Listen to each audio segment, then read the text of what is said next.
यफ्तहून तफ्तहु तफ्तहानी यफ्तहन तफ्तहु तफ्तहानी तफ्तहून तफ्तहीन तफ्तहानी तफ्तहन अफ्तहु नफ्तहु। घबरा गए? घबराने की ज़रूरत नहीं। अस्सलामु अलैकुम वरहमतुल्लाहि वबरकातुहू। मैं मोहम्मद उसामा सरसरी आपकी खिदमत में हाजिर हूँ। आप बिल्कुल ठीक समझे, इस वीडियो से हम इंशाअल्लाह इल्म सर्फ़ का बाकायदा आगाज़ करने जा रहे हैं और इल्म सर्फ़ ही के अंदर आपको ये मेहनत करनी पड़ेगी जो अभी मैंने आपके सामने कलिमात कहे, फ़तह फ़तहा फ़तहु फ़तहत यफ्तहु यफ्तहानी यफ्तहूना। तो ये इस इल्म सर्फ़ के अंदर हम पढ़ेंगे तफसील के साथ कि कैसे इन लफ्ज़ों को तोड़ा और जोड़ा जाता है, कैसे इनसे खेला जाता है। देखें, अरबी ग्रामर के दो हिस्से हैं, इल्मुन नहव और इल्मुन सर्फ़। इल्मुन नहव में तो हम ये सीखते हैं कि एक एक लफ्ज़ को जोड़कर पूरा जुमला कैसे बनाया जाता है, अल्फाज के आखिर में ज़बर ज़ेर पेश की तब्दीली कब आती है, कब नहीं आती, कब लफ्ज़ों को वैसे का वैसा रखते हैं, कब उनको तब्दील कर देते हैं। लेकिन जो हरूफ से जोड़कर एक लफ्ज़ बनाया जाता है वो हम इल्मुस सर्फ़ में सीखते हैं। यानी इल्मुस सर्फ़ में हम ये सीखते हैं कि कोई लफ्ज़ अगर बना है तो वो कैसे बना है और किसी लफ्ज़ में जो तब्दीली आ रही है तो ये पहले क्या था, अब क्या है और आइंदा इसमें कौन कौन सी तब्दीलियाँ हो सकती हैं। मिसाल के तौर पर एक आयत है, इन्ना फ़तहना लका फ़तहम मुबीना। तो इस आयत में फ़तहन एक लफ्ज़ है जो कि उर्दू में भी इस्तेमाल होता है, किसी किले को फ़तह कर लेना, किसी जंग में फ़तह हासिल कर लेना यानी कामयाब हो जाना। इसी आयत में एक और लफ्ज़ है फ़तहना, ये इसी फ़तहन से बना है। तो अब फ़तहन के आखिर में दो ज़बर है, ये फ़तहुन क्यों नहीं है, ये फ़तहिन क्यों नहीं है, ये तो हम इल्मुन नहव में सीखते हैं। और इल्मुस सर्फ़ में हम ये सीखते हैं कि फ़तहन से फ़तहना कैसे बना। बल्कि मैंने तो आपके सामने पूरी गर्दान कही, मैं दोबारा कह देता हूँ, फ़तह फ़तहा फ़तहु फ़तहत फ़तहता फ़तहना फ़तहता फ़तहतुमा फ़तहतुम फ़तहती फ़तहतुमा फ़तहतुन्ना फ़तहतु फ़तहना।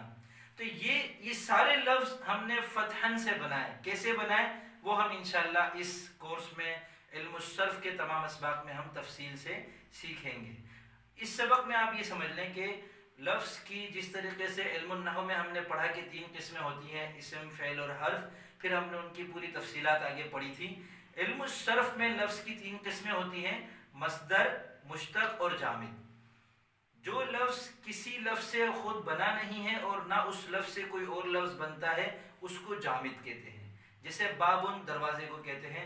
अब ये बाबुन एक लफ्ज़ है, इससे मज़ीद कोई तब्दीली करके कोई और लफ्ज़ नहीं बनाया जाता। ना हम ये कहते हैं कि ये असल में बऊबुन से बना है, जैसे फ़तहना हमने कहा था फ़तहन से बना है।